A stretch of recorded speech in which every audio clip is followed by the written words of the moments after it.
পেশোয়ারি ভিপ রান্না করার জন্য প্রথম হাফ কেজি মাংস নেব। সেটাকে খুব সুন্দরভাবে ধুয়ে পরিষ্কার করে একটা ঝাঁঝনিতে নিয়ে নেব। 3টা আলুকে কেটে নেব মাঝখান থেকে বড় বড় সাইজ করে। এরপর একটা হাঁড়িতে হাফ কাপ ঘি দিব। এরপর ঘিটা গরম হয়ে আসলে মাংসটা দিয়ে দিব।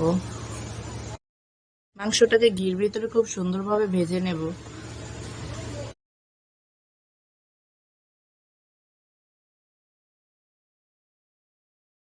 মাংসটাকে ঘিয়ের ভিতরে খুব সুন্দরভাবে ভেজে তারপর স্বাদ মতো লবণ দেব।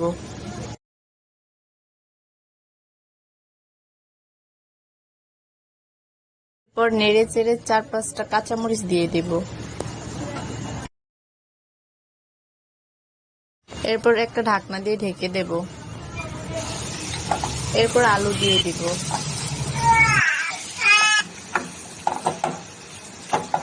এরপর 1 কাপ গরম পানি দিব।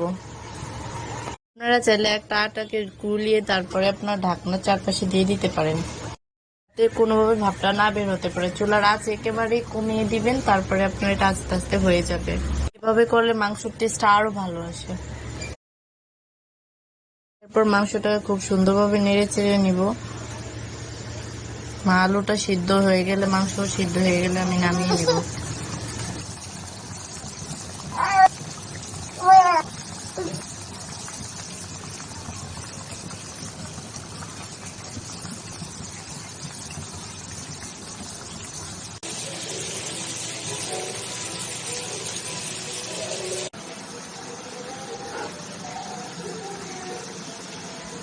আমার মাংসের কালারটা অনেক সুন্দর এসেছে।